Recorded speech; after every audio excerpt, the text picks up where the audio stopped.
আমি খ্ৰীষ্টীয় বিশ্বাসীসকল এক কথা দাবী জনাই কওঁ বা এক কথা আমি বহুত প্ৰাউড ফিল কৰি কওঁ যে খ্ৰীষ্টত আমাৰ পাপৰ ক্ষমা আছে। আমি পাপৰ পৰা ক্ষমা পাইছোঁ আৰু ইনফেক্ট যীশুখ্ৰীষ্ট অহাৰ এই পৃথিৱীত অহাৰ উদ্দেশ্য সেয়াই আছিল যে তেওঁৱেই নিজৰ লোকক তেওঁলোকৰ পাপৰ পৰা ক্ষমা কৰিব আৰু মোচন কৰিব। আৰু আমি কওঁ যে আমি সঁচাকৈ পাপৰ পৰা ক্ষমা পাইছোঁ খ্ৰীষ্টত। এতিয়া আমি যেতিয়া ষ্টেটমেণ্ট কওঁ আমাৰ কি প্ৰুফ আছে, আমাৰ কি চিহ্ন আছে যে আমি আনক ক'ব পাৰোঁ সঁচাকৈ ঈশ্বৰত মই ক্ষমা পাইছোঁ, মোৰ পাপৰ পৰা মই ক্ষমা পাইছোঁ। আজিৰ ভিডিঅ'ত সম্পূৰ্ণৰূপে এই বিষয়ে আমি আলোচনা কৰিম আৰু আজিৰ প্ৰথম খণ্ডত আমি জাষ্ট দুটা পইণ্ট আলোচনা কৰিম, কেনেকৈ আনে গম পাব পাৰে বা কেনেকৈ মই জনাই দিব পাৰোঁ যে সঁচাকৈ মই পাপৰ পৰা ক্ষমা পাইছোঁ। মই ব্ৰুনো আৰু আপোনাক সকলোকে আমাৰ এই চেনেলত স্বাগতম কৰিছোঁ। আপোনালোকে যদি আমাৰ চেনেল নতুনকৈ আছে ছাবস্ক্ৰাইব কৰিব পাৰে, ফেচবুকত থাকিলে ফ'ল' কৰিব।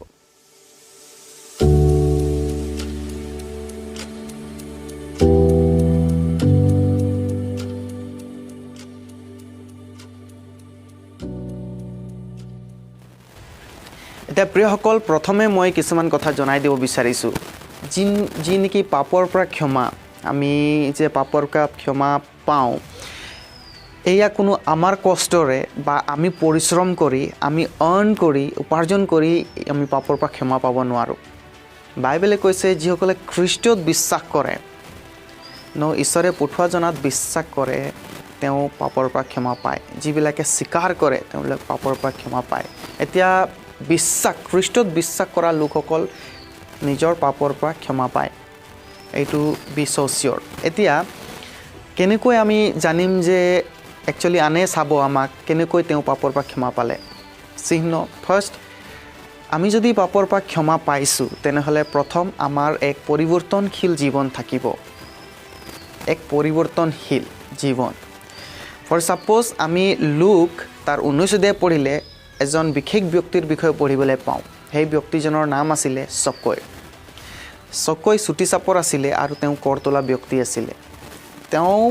ঈশ্বৰক জনা ব্যক্তি নাছিলে, কিন্তু যেতিয়া তেওঁ ঈশ্বৰৰ বিষয়ে খ্ৰীষ্টৰ বিষয়ে শুনিলে, তেওঁ চুটি চাপৰ থকাৰ কাৰণে সেই সময়ত তেওঁ চাব নোৱাৰিম বুলি কৈ গছত উঠিছিলে। আৰু খ্ৰীষ্টই যেতিয়া সেই বাটেদি গ'ল,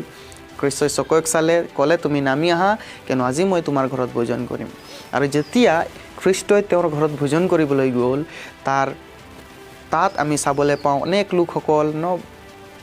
বেলেগ বেলেগ চিন্তাধাৰণা লৈ তাত বহি আছিলে, কিন্তু এই ষ্টেটমেণ্ট তেওঁবিলাকৰ ধাৰণা সম্পূৰ্ণৰূপে খ্ৰীষ্টই ক্লিয়াৰ কৰি দিলে। তাক আমি লুক 19 অধ্যায় 8-9 পদ পঢ়িলে আমি গম পাম। বাক্যই কয়, তেতিয়া চককৈ থিয় হৈ প্ৰভুৰ আগত ক'লে, হে প্ৰভু, চাওক মোৰ যি সম্পত্তি আছে তাৰ আধাখিনি দৰিদ্ৰ লোকক দান কৰোঁ, আৰু মিছা অপবাদ দি কোনো মানুহৰ যদি কিবা লৈছোঁ তেনে তাৰ 4 গুণ উভতাই দিওঁ। তাতে যীশুৱে তেওঁক ক'লে, আজি এই ঘৰলৈ পৰিত্ৰাণ আহিল, কিয়নো এওঁ আব্ৰাহামৰ সন্তান। বিশেষ ষ্টেটমেণ্ট চকৈয়ে কৈছে, মোৰ সম্পত্তিৰ আধাখিনি মই দৰিদ্ৰক দি দিম, আৰু কাৰোবাৰ পৰা যদি কিবা মিছা কৈ কিনে মই লৈছোঁ তেওঁলোকক 4 গুণ উভতাই দিম। এটা লাইফ চেঞ্জিং পইণ্ট আমি ইয়াত চাবলৈ পাইছোঁ, পৰিৱৰ্তনশীল জীৱন। এতিয়া যেতিয়া খ্ৰীষ্টৰ তেওঁৰ জীৱনত প্ৰৱেশ কৰিলে, তেওঁৰ ঘৰত সোমাল, তেওঁৰ একচুৱেলি লাইফত যেতিয়া এই পইণ্টটো আহি গ'ল, চকৈ পাপৰ পৰা ক্ষমা পাইছে আৰু তেওঁৰ পৰিৱৰ্তনশীল জীৱন হৈছে। খ্ৰীষ্টই তেওঁৰ ঘৰত অহাৰ কাৰণে তেওঁ অনুভৱ কৰিছে যে মই এটা পাপশীল জীৱন জীয়াই আছিলোঁ আৰু আজিৰ পৰা মোৰ জীৱন পৰিৱৰ্তন হ'ব, 360 ডিগ্ৰী চেঞ্জ। আৰু আমি চাবলৈ পাওঁ এই পৰিৱৰ্তনশীল জীৱন তেওঁ ব্যক্ত কৰিছে কৰ্মৰ যোগেদি, মই ঘূৰাই দিম বুলি কৈছে। প্ৰিয়সকল, আমাৰ আজি পৰিৱৰ্তনশীল জীৱন এক চিহ্ন হয় যে আমি পাপৰ পৰা ক্ষমা পাইছোঁ। আৰু যদি আমি ক্লেইম কৰিছোঁ, আমি খ্ৰীষ্টত বিশ্বাস কৰিছোঁ, পাপৰ পৰা ক্ষমা পাইছোঁ, আৰু যদি আমাৰ পৰিৱৰ্তনশীল জীৱন নাই, ইয়াত আমি চাবলৈ পাইছোঁ চকৈ যেন কৰতলা ব্যক্তি আছিলে, তেওঁ অনেকৰ পৰা যি পইচা জোৰ জুলুম কৰি লৈছিলে। হয়তো আমাৰ জীৱনত আমাৰ পাপ বেলেগ বেলেগ হ'ব পাৰে, আমাৰ বস্তু খ্ৰীষ্টত পোৱাৰ আগত আমাৰ জীৱন হয়তো বহুত বেলেগ বেলেগ ধৰণৰ বস্তুত থাকিব পাৰে, হয়তো বিয়া বিচাৰত থাকিব পাৰে, হয়তো কাজিয়াত থাকিব পাৰে, হয়তো চুগলি, হয়তো বহুত ধৰণৰ বেয়া বস্তু খোৱা, হয়তো বহুত ধৰণৰ বেয়া ৰিলেশ্যনশ্বিপত থকা, তেনেকুৱা ধৰণৰ পাপ কামত আমাৰ জীৱন হয়তো আছিলে কিন্তু যেতিয়া খ্ৰীষ্টক পাইছোঁ আমি যদি সেইবিলাকৰ পৰা পৰিৱৰ্তন হোৱা নাই আৰু আমি জাষ্ট ক্লেইম কৰি আছোঁ যে আমি বিশ্বাসী হয় তেনেহ'লে আমি পাপৰ পৰা ক্ষমা পোৱা নাই পাপৰ পৰা যদি ক্ষমা পাইছোঁ তাৰ সবতকৈ ডাঙৰ প্ৰমাণ হৈছে পৰিৱৰ্তনশীল জীৱন 360 ডিগ্ৰী চেঞ্জ আমি যি কৰি আছিলোঁ ঈশ্বৰক নজনা সময়ত যি পাপ কৰি আছিলোঁ সেয়া আমি কেতিয়াও নকৰোঁ আমি এক নতুন পথ নতুন জীৱন লৈ আগবাঢ়ি আছোঁ প্ৰথম চিহ্ন লাইফ শুড বি চেঞ্জ যেতিয়া আমি ক্ষমা পাইছোঁ আমাৰ জীৱন সঁচাকৈ পৰিৱৰ্তন আনে চাবলৈ পাব লোকে ক'ব তুমিতো আগত তেনেকুৱা আছিলা কেনেকৈ ইমান পৰিৱৰ্তন হৈ গ'লা তাৰ মানে আমি পাপৰ পৰা ক্ষমা পাইছোঁ প্ৰিয়সকল দ্বিতীয় চিহ্ন আমি চাবলৈ পাওঁ যেতিয়া আমি পাপৰ পৰা ক্ষমা পাইছোঁ বুলি কওঁ আমাৰ দ্বিতীয় প্ৰমাণ হ'ব যে আমি ঈশ্বৰক বেছি প্ৰেম কৰিম ঈশ্বৰৰ প্ৰতি আমাৰ প্ৰেম বাঢ়ি যাব আমি লুক 7 অধ্যায়ত আমি যেতিয়া 38ৰ পৰা আগন্তুক পদবোৰ পঢ়ি যাম আমি গম পাম তাত এজনী তিৰোতাৰ বিষয়ে কোৱা হৈছে পাতকী তিৰোতা বেশ্যা তিৰোতা আৰু যেতিয়া নেকি খ্ৰীষ্টক এজন ফৰচী মানুহৰ দ্বাৰা ইনভাইট কৰা হ'ল ডিনাৰৰ কাৰণে খ্ৰীষ্টই গৈ তেওঁৰ ঘৰত আছিলে আৰু সেই তিৰোতাই আহি তাইৰ চকু পানী টোপাই তাই সুগন্ধিযুক্ত তেল আনি যীশুখ্ৰীষ্টৰ ভৰি ধুই আছিল কিমান ডাঙৰ তেওঁ এক কাৰ্য কৰিছে আৰু লোকসকলে তাতো মিছা ধাৰণা লোকসকলে ভাবি আছে এইজন ঈশ্বৰৰ পুত্ৰ হয় আৰু তেওঁ নাজানে নেকি যে এজনী বেশ্যা তিৰোতা আৰু তেওঁলোকৰ এই মিছা আণ্ডাৰষ্টেণ্ডিং আঁতৰাবৰ কাৰণে খ্ৰীষ্টই এক দৃষ্টান্ত দিলে তাত কৈছে দুজন ব্যক্তি আছিলে কৈছে এজনৰ 500 আধৰি ৰূপ আৰু এজনৰ 50 আধৰি ৰূপ ধাৰ আছিলে কোনো এজন মানুহৰ আৰু তেওঁলোক যেতিয়া ঘূৰাব নোৱাৰিলে আৰু গৈ ক্ষমা বিচাৰিলে আৰু সেই ব্যক্তিজনে দুইজনকে ক্ষমা কৰিলে খ্ৰীষ্টই সুধিছে কোনজনে বেছি আনন্দিত হ'ব তেওঁ সিমিয়নে ক'লে যে যিজনৰ নেকি বেছি ধাৰ আছিলে তাৰ মানে যাৰ নেকি 50 আধৰি ৰূপ ধাৰ আছিলে ডেফিনেটলি আমাৰ ক্ষেত্ৰতো তেনেকুৱা আমি যেতিয়া পাপৰ পৰা ক্ষমা পাম আমাৰ যি প্ৰেম থাকিব বাঢ়ি যাব কাৰণ সেই 500 গাগৰি যিজনে ক্ষমা পালে ডেফিনেটলি তেওঁ বেছি ধন্যবাদ দিব তেওঁ বেছি কৃতজ্ঞ হ'ব সেই মালিকজনৰ প্ৰতি আমি যেতিয়া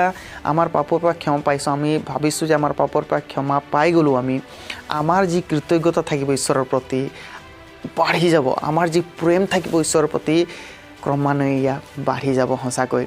আমাৰ যি ঈশ্বৰৰ প্ৰতি ধাউতি সেয়া বাঢ়ি যাব আমি প্ৰত্যেক সময়ত ঈশ্বৰক প্ৰেম কৰিম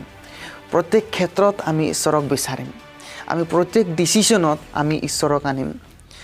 আমাৰ আৰাধনাশীল জীৱন আমাৰ ডিভোশ্যনেল লাইফ আমাৰ যি আত্মিকতাৰ জীৱন আমাৰ লাহে লাহে বাঢ়ি যাব কাৰণ আমি ঈশ্বৰক প্ৰেম কৰিম আৰু যেতিয়া ঈশ্বৰক প্ৰেম কৰোঁ আমাৰ যি লাইফ ডেফিনেটলি 100% চেঞ্জ হৈ যায় কাৰণ আমি ঈশ্বৰক প্ৰেম কৰিছোঁ আৰু আমি যেতিয়া বাহ্যিকভাৱে চাওঁ কোনো এজন ব্যক্তিক যদি আমি প্ৰেম কৰোঁ আমি every time will think about the person every time will seek to please him আমি প্ৰত্যেক সময়ত তেওঁক বিচাৰোঁ বা তাইক বিচাৰোঁ প্ৰত্যেক সময়ত আমি তেওঁলোকৰ কথা চিন্তা কৰোঁ আমি কেনেকৈ তেওঁক আনন্দিত কৰিব পাৰোঁ তাইক আনন্দিত কৰিব সেই কথাবোৰ ভাবি থাকোঁ যেতিয়া আমি আমাৰ পাপৰ পৰা ক্ষমা পাই যাওঁ আমাৰ প্ৰেম ঈশ্বৰৰ প্ৰতি বাঢ়ি যায় আমি প্ৰত্যেক সময়ত ঈশ্বৰৰ কথা ভাবি থাকিম প্ৰত্যেক সময়ত আমি ভাবিম ঈশ্বৰক আমি কেনেকৈ প্লিজ কৰিম কেনেকৈ আনন্দিত কৰিম প্ৰত্যেক সময়ত আমি খ্ৰীষ্টৰ কেনেকৈ আমি আৰাধনাত আত্মিকতাত বাঢ়ি যাম সেই কথাবোৰ আমাৰ মাইণ্ডত থাকিব কিন্তু প্ৰিয়সকল আমি যদি পাপৰ ক্ষমা পোৱা নাই জাষ্ট বিশ্বাস কৰিছোঁ আৰু ক্লেইম কৰোঁ আমি পাপৰ পৰা ক্ষমা পাইছোঁ তেনেহ'লে আমি ইয়াৰ লাইফৰ পৰা চাব পাৰোঁ এই এক চিহ্ন হয় যে ব্যক্তিজন একচুৱেলি আত্মিকতাত বৃদ্ধি হোৱা নাই ঈশ্বৰৰ প্ৰতি ধাউতি নাই ঈশ্বৰৰ প্ৰতি প্ৰেম নাই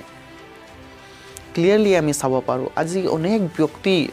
ব্যক্তিসকল আছে অনেক লোকসকল আছে যিবিলাকে ক্লেইম কৰে তেনেকৈ বিশ্বাস কৰিছোঁ বুলি খ্ৰীষ্টত কিন্তু তেওঁলোকৰ জীৱনৰ পৰা আমি চাব পাৰোঁ তেওঁলোকৰ ঈশ্বৰৰ প্ৰতি প্ৰেম নাই প্ৰত্যেক সময়ত নিজৰ পৰিয়াল নিজৰ সম্পত্তি নিজৰ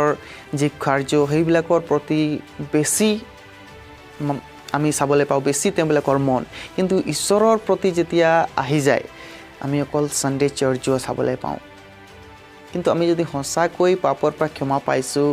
আমি চাম লোকসকল একচুৱেলি ঈশ্বৰৰ প্ৰতি প্ৰেম বাঢ়ি যাব তেওঁবিলাকে প্ৰত্যেক সময়ত ঈশ্বৰৰ কাৰণে আমি কি কৰিব পাৰোঁ এজ এ পৰিয়াল এজ এ সমাজ ব্যক্তিগত ৰূপে আমি কি কৰিব পাৰোঁ ঈশ্বৰৰ কাৰণে তাৰ মানুহবিলাকে উপায় বিচাৰি ফুৰিব আৰু যেতিয়া ইয়া হৈ যায় আমি আমাৰ ওচৰ পাজৰৰ বস্তুবিলাক আমি চেঞ্জ হোৱা দেখা পাম প্ৰিয়সকল এই যি চিহ্ন দুটা মই কৈ গ'লোঁ ৰিপেণ্টেন্স পৰিৱৰ্তনশীল জীৱন আৰু এক ঈশ্বৰৰ প্ৰতি প্ৰেম এয়া আমি যে পাপ ক্ষমা পাইছোঁ তাৰ এক বহুত ডাঙৰ চিহ্ন হয় আমাৰ বিশ্বাসৰ লগে লগে তো প্ৰথম যোখন 1 অধ্যায় 9 পদত কৈছে যিজন নেকি প্ৰেমকাৰী ঈশ্বৰ আমি যদি তেওঁক পাপৰ পৰা ক্ষমা বিচাৰোঁ তেওঁ আমাক ক্ষমা কৰে বুলি কৈছে এতিয়া আমি যেতিয়া ঈশ্বৰক বিশ্বাস কৰিছোঁ আমি ক্ষমা বিচাৰোঁ আৰু আমি একচুৱেলি যেতিয়া ক্ষমা পাই যাওঁ আমাৰ সেই পৰিৱৰ্তনশীল জীৱন আহিব আমাৰ সেই ঈশ্বৰৰ প্ৰতি প্ৰেম বাঢ়ি যাব মই বিশ্বাস কৰিছোঁ এই বাৰ্তাৰ দ্বাৰা আপোনালোকে আশীৰ্বাদ পোৱা হৈছে আৰু আগন্তুৰ ভিডিঅ'ত আমি কথা বতৰা কৰিম কেনেকৈ আৰু চিহ্নবোৰ আছে আমাৰ যি পাপৰ পৰা ক্ষমা পোৱাৰ চিহ্নবোৰ আছে তাৰ বিষয়ে আলোচনা কৰিম